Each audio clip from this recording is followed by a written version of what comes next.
আজ ছিল রথযাত্রা। আগে যখন ছোট ছিলাম রথে যাওয়ার জন্য বিকেল থেকেই বায়না শুরু হয়ে যেত। বাবা মার হাত ধরে ভাই বোন মিলে রথে ঘুরতে যেতাম। আজ প্রায় অনেক বছর পরে বাবা মার সাথে রথে যাব বলে ভেবেছি।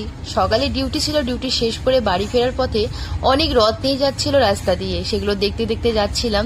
আর যেতে যেতে যেন গাড়িটা থামিয়ে দেয়, কারণ রাস্তা এতটা ব্লক হয়ে গেছে, সামনে অনেক রথ নিয়ে আসছিল। আমিও দেরি না করে তাদের সাথে হাঁটা শুরু করে দিই। জগন্নাথ দেবের দর্শন পেয়ে যাই। এখানে ছোট বড় রথ নিয়ে যাচ্ছিল বলে রাস্তায় প্রচন্ড ভিড় ছিল। তারপরে সেখান থেকে বেরিয়ে আমি চলে আসি সোজা বাড়িতে এসে একটু রেস্ট করে মাকে বলি চলো রেডি হই। রেডি হওয়ার পরে দেখো চলে আসি আমরা মেলার দিকে। আর মেলাতে দেখো কে কে এসছে, বাবা মা আর আমরা তিনজনে এসেছিলাম। আর মেলায় এসে দেখি বাপরে এত ভিড়, মেলা তো পুরো জমে গেছে। এত ভিড়ের মাঝখানে শুধু মাথাগুলো দেখতে পাওয়া যাচ্ছিল মানুষের। তো তারপরে জগন্নাথ দেবের দর্শন পেয়ে যাই এখানে। এরপরে কি আর মেলার মধ্যে একটু ঘোরাঘুরি করতে থাকি। ঘুরতে ঘুরতে তো সে কি অবস্থা, পুরো ঘেমে হয়ে গেছে। তারপরে এখানে 30 টাকা করে লটারি বিক্রি হচ্ছিল বলে আমি ভাবলাম যে আমি একটা লটারি নিয়ে আমার একটু ভাগ্য পরীক্ষা করে দেখি। হাতে দেখো কি একটা সাবানের কেস পেয়েছিলাম আমি। তারপরে দেখো মাকে বলি যে চলো অনেকটা ঘুরে নিয়েছি, এখন বাড়ি যাওয়া যাক। তো বাড়ি চলে আসি।